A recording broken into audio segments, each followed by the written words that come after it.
Assalamualaikum warahmatullahi wabarakatuh.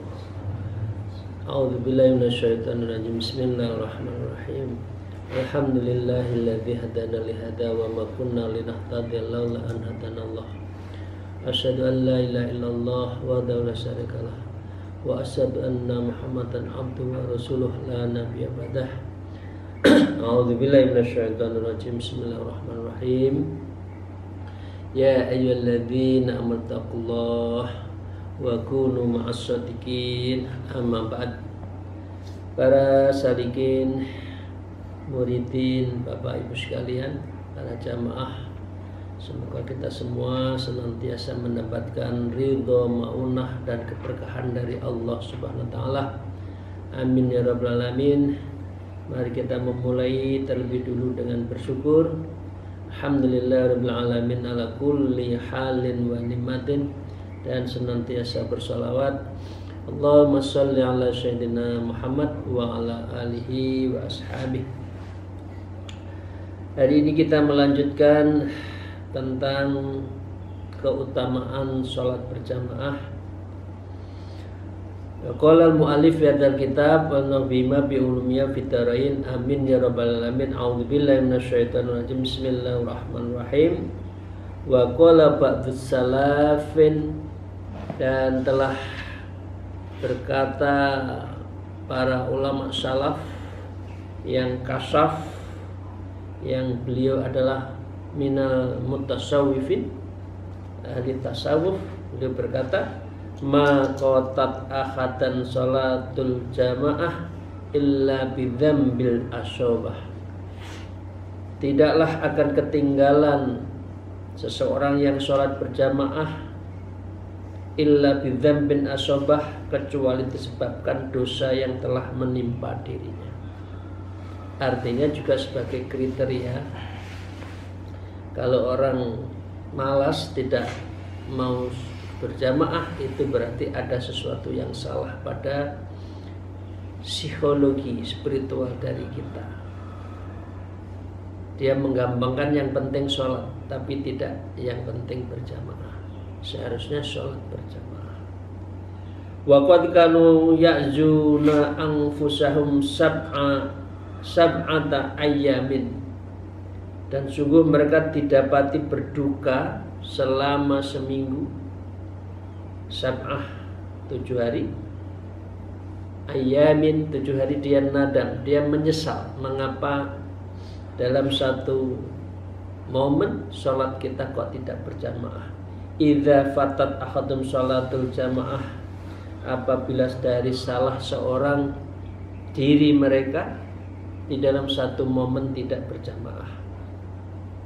Wakila ra'atan, dan dikatakan oleh pendapat jika ketinggalan satu rakaat pun, jadi masbuk pun dia merasa rugi. Masbuk itu adalah sholat yang imamnya sudah lebih dari satu rakaat baru ikut berjamaah, itu rugi, bukan main. Wa ya'zuna anfusahum thalatha ayamin, kalau masbuk satu rakaat dia akan merasa menyesal selama 3 hari. Idza fatathum takbiratul ula ma'al imam, apabila ia tidak bersama-sama takbiratul ikram ketika bersama-sama ma'al imam. Masbuklah gitu ya. Fa'lam dalika ya akhi, maka ketahuilah itu semua wahai saudara-saudara saya. Ini mengakhiri dari bab tentang sholat jamaah. Sebaik mungkin kita sholat jamaah, minimal dengan keluarga, dengan anak-anak di rumah, kalau memang ada halangan ke masjid. Kita lanjutkan. Wa qala al-mu'allif fi hadzal kitab wa taba'at 'anil wuqu'i fi madzalimil ibad. Jauhilah kamu, kita semua, dari sikap yang terjerumus dalam menganiaya, madzalimil ibad, dari sesama hamba-hamba Allah.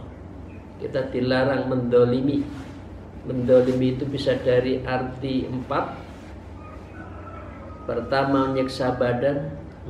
Dua, menyiksa psikologi. Yang ketiga adalah menutup akses ekonomi politiknya, itu dolim. Dan yang keempat, membuat kebijakan yang menyengsarakan hamba-hamba Allah, itu juga namanya tetap dolim. Dolim itu dalam 4 perspektif. Mutlakon, yaitu dolim yang mutlak, ya, li'annahu diwanun layat rukuhu Allah Ta'ala, karena sesungguhnya penganiayaan Allah adalah catatan yang Allah Ta'ala tidak akan membiarkannya. Jadi orang yang zalim tidak akan pernah tidak dibalas dengan keadilan, tidak pernah lupa dicatat terhadap seseorang sudah zalim terhadap orang lain, kebijakannya, penyiksaannya dirinya, penyiksaan batinnya, dan akses ekonomi politiknya ditutup. Orang yang baik-baik tahu-tahu dipindahkan ke tempat mana, nggak ada alasan, itu zalim. Atasan yang zalim adalah atasan yang menutup karir anak buahnya, itu adalah zalim. Maka Allah sungguh akan menganiaya orang seperti ini, dan Allah tidak akan membiarkan untuk lepas dari catatan. Wa amma dzulmul 'abdi li nafsihi, adapun penganiayaan seseorang hamba dilihat dari li nafsihi, diri seseorang, bi'irtikabil ma'asi, dengan sebab melakukan berbagai kemaksiatan. Seseorang yang melakukan maksiat pun itu adalah mendolimi dirinya sendiri. Apa saja maksiatnya, terserah apa saja, itu berarti mendolimi dirinya. Dunas syirku billahi ta'ala, sebab melakukan itu selain syirik kepada Allah, ya. Wa in kana yarji ila dzulmin nafsi aidan, meskipun perbuatan surat itu kembali kepada penganiayaan diri sendiri. Artinya, Bapak Ibu sekalian, bermaksiat juga zalim. Karena bermaksiat berarti kita melawan dari putusan Allah. Fa innahu diwanun la ya'ba'ul haqqu ta'ala bihi, karena sesungguhnya penganiayaan diri itu adalah suatu catatan yang dari Allah SWT, ya, illa la ya'ba'ul haqq ta'ala bihi yaghfiru bitaubah, di mana itu semua kalau orang sudah zalim terhadap dirinya dalam bentuk maksiat, maka dia harus yaghfiru, bisa diampuni oleh Allah, bitaubatin, dengan taubat. Kemarin disebutkan at-taubatu asasu kullul maqamat.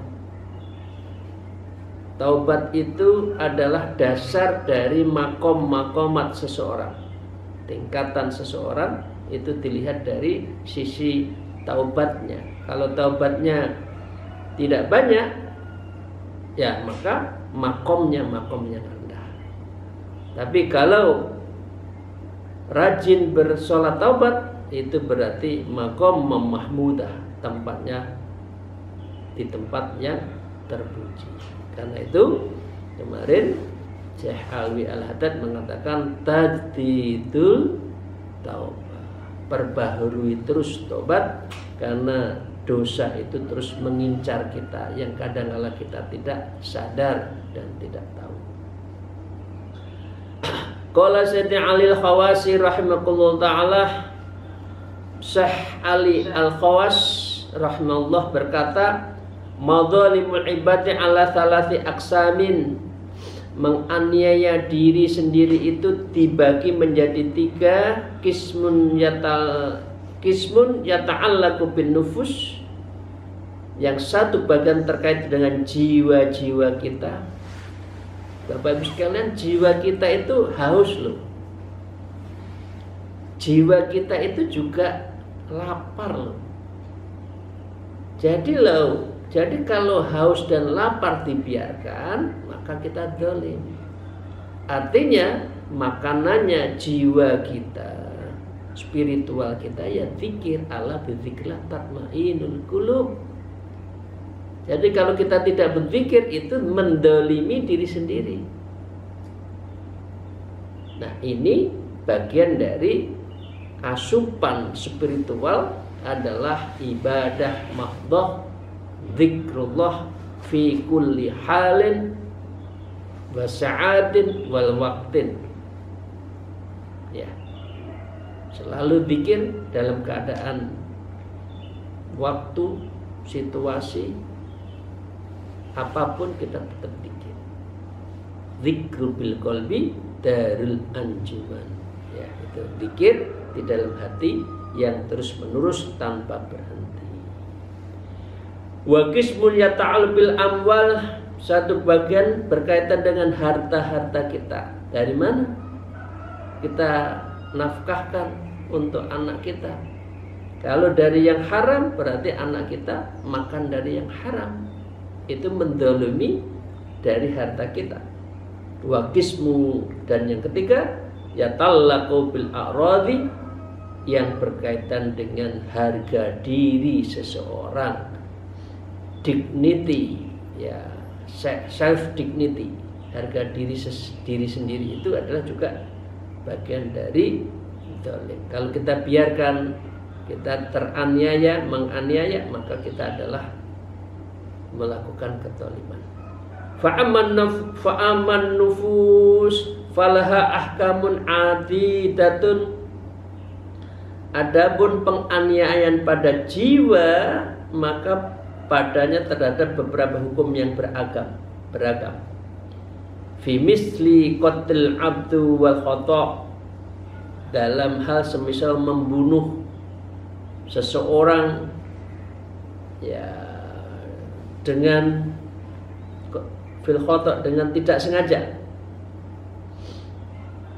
Wa wujubul qawati wadiyat, termasuk di dalamnya berbagai kewajiban, kisos, diyat, wal kafarat, dan kafarah, wa wadalik, dan lain sebagainya. Dari ini adalah bagian dari kezaliman jiwa, maka harus dibalas yang setimpal.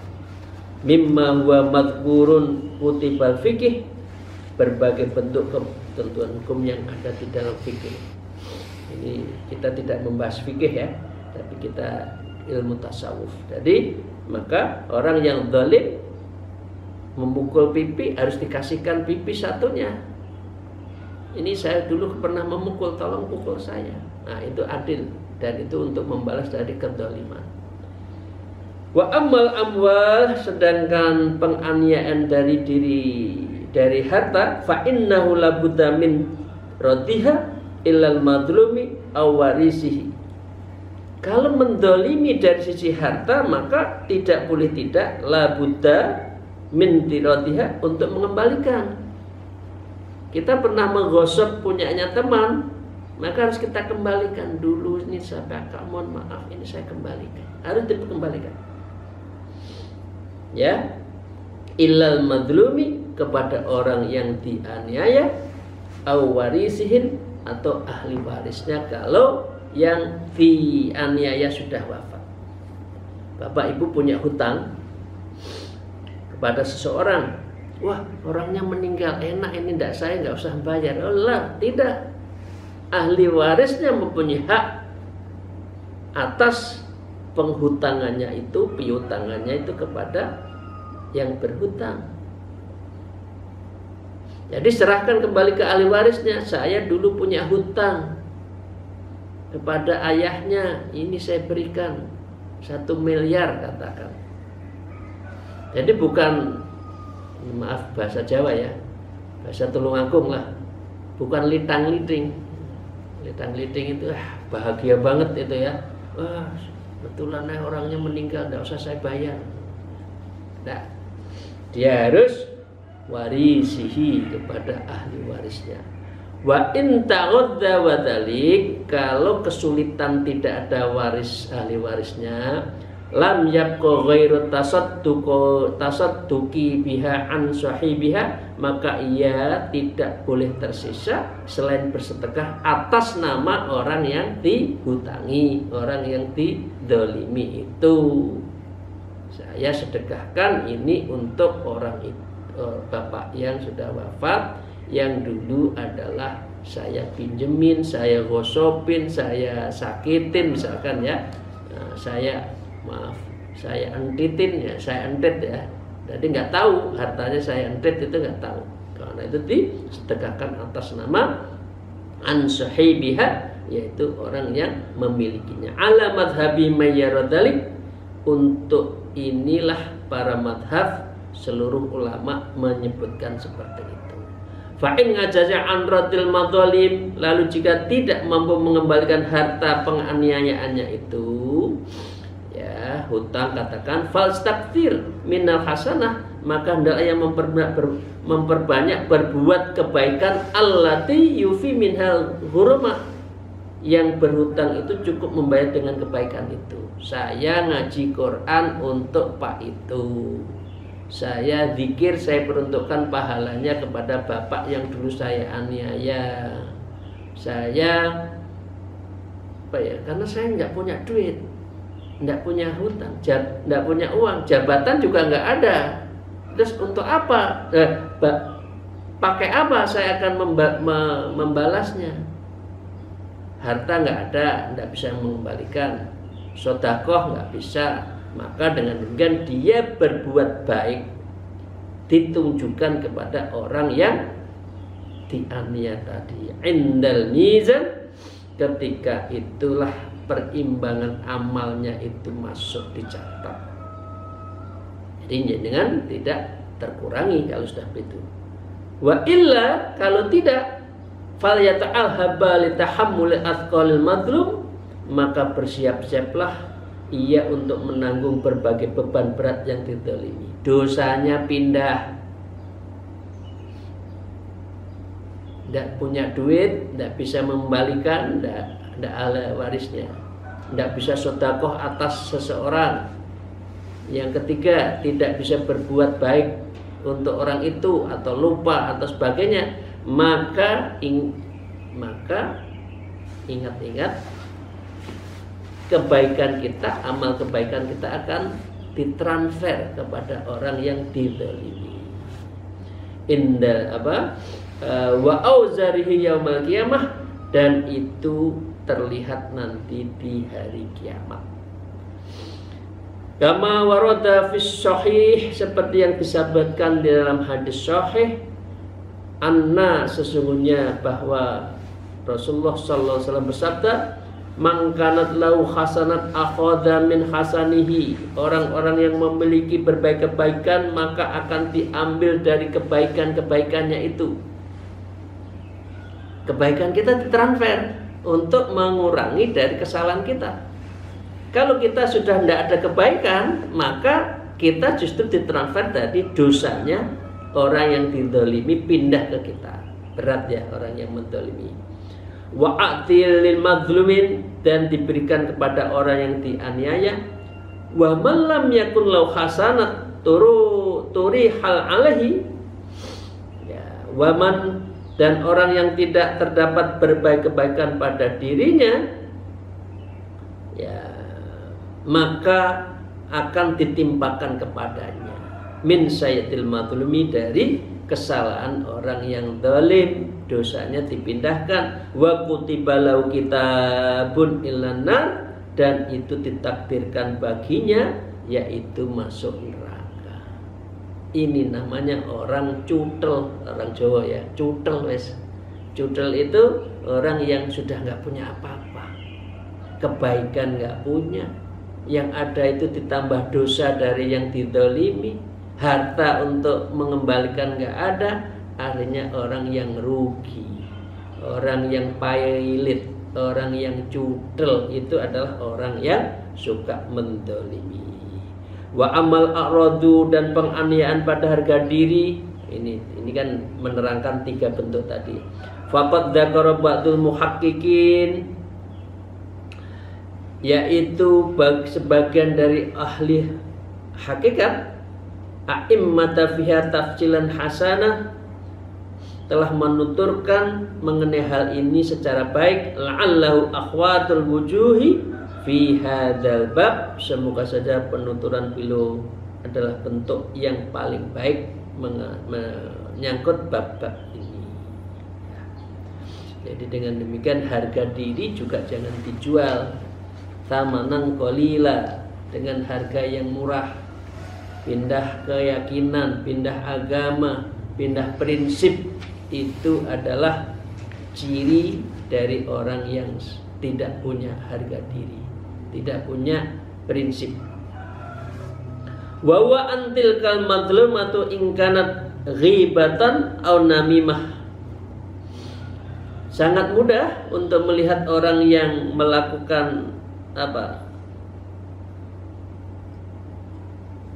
akrodo tadi, mendolim harga diri, itu bisa dilihat ghibah ingkanat ghibah, kalau ghibah wa namimah, dan juga mengadu domba. Fala yakhlul amru fiha min ahadin khalain, maka tidak bebas masalah itu dari 2 hal. Imma antakuna qad balagatul madlum, 1, terkadang adanya perbuatan sungguh telah sampai kepada orang yang dianiaya. Jadi orang yang menganiaya ghibah itu sampai, saya menghibah kepada Pak Solikin katakan, yang beliau dengar, gimana sih Pak Ali kok mendolimi saya, nyampe aulam tabluhu, atau belum sampai, hanya ya orang terdekat saja yang tidak disampaikan. Ini ada 2 bentuk. Fa in balata ayyana takhalu minha, kalau sampai wajib meminta kehalalan, maaf kepada beliau. Ya, Mas Solikin, saya minta maaf, kemarin saya membicarakan sampean dan itu kiranya dihalalkan. Itu kalau sampai.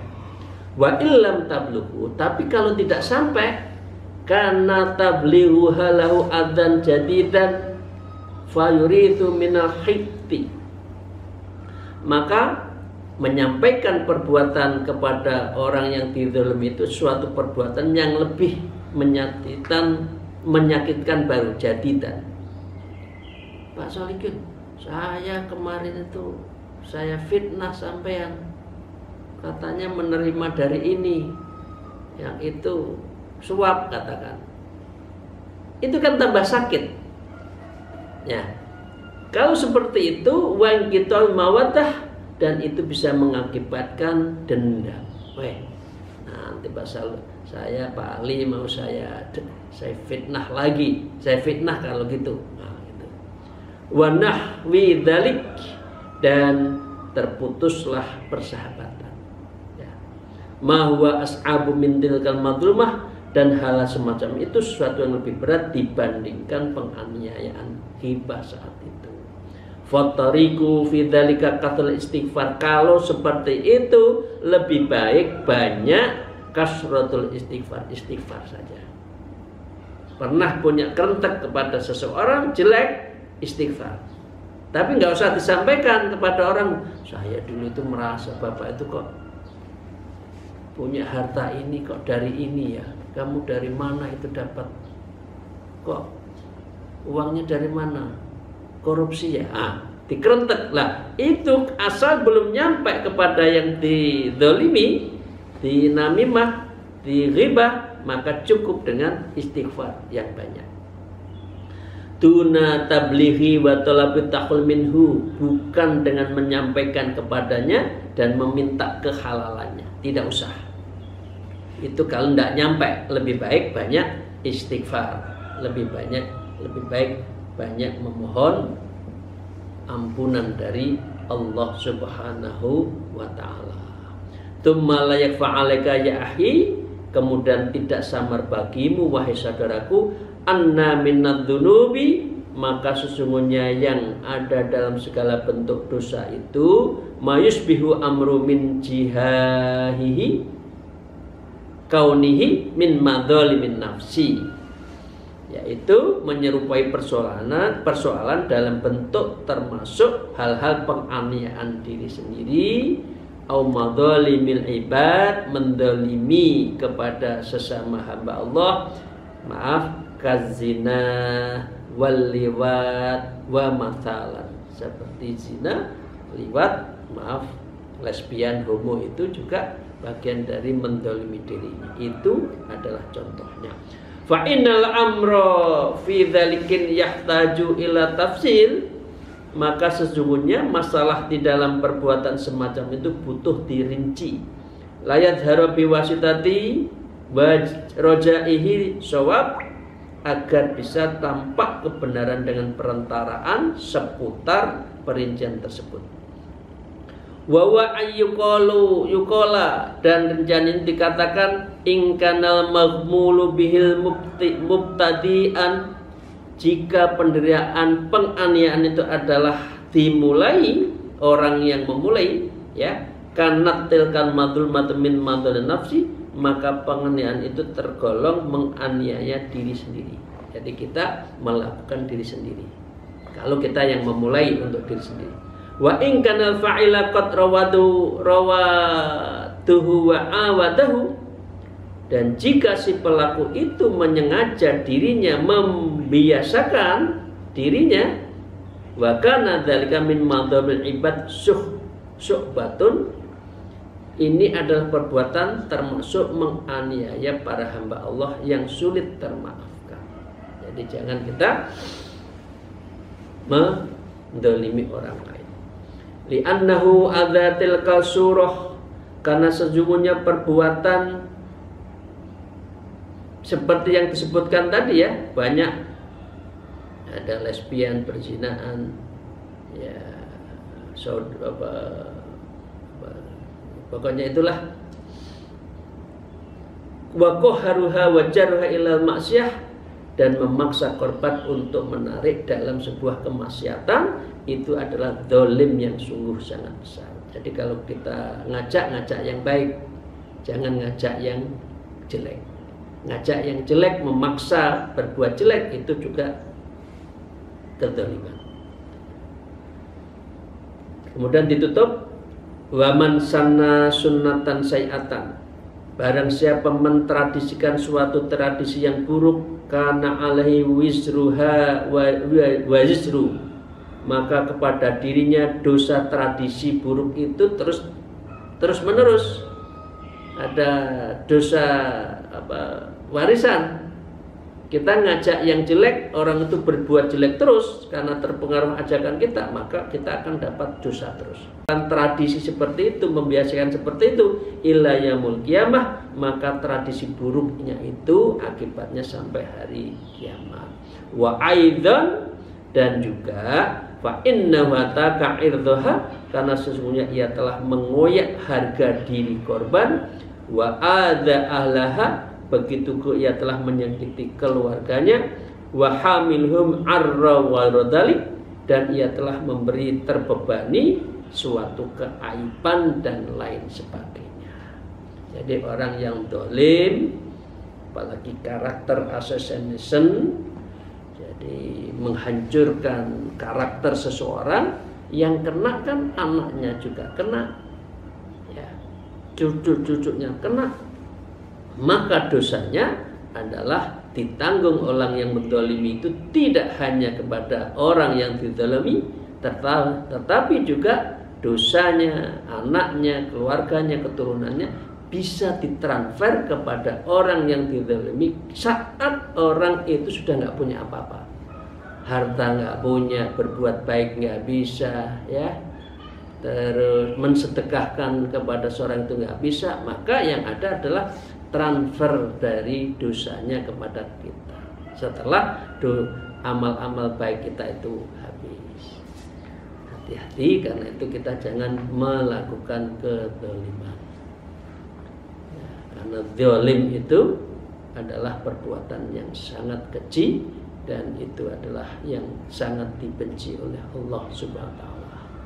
Demikian, terima kasih. Mohon maaf atas segala kekurangan saya. Semoga ngaji kita pagi hari ini menjadi ilmu nafi yang kita bisa lakukan sehari-hari, yaitu kita menjaga agar tidak melakukan kedzaliman dalam bentuk apapun. Terima kasih. Akhirul kalam. Alhamdulillah. Wallahul muwaffiq ila aqwamit thoriq. Wassalamualaikum warahmatullahi wabarakatuh.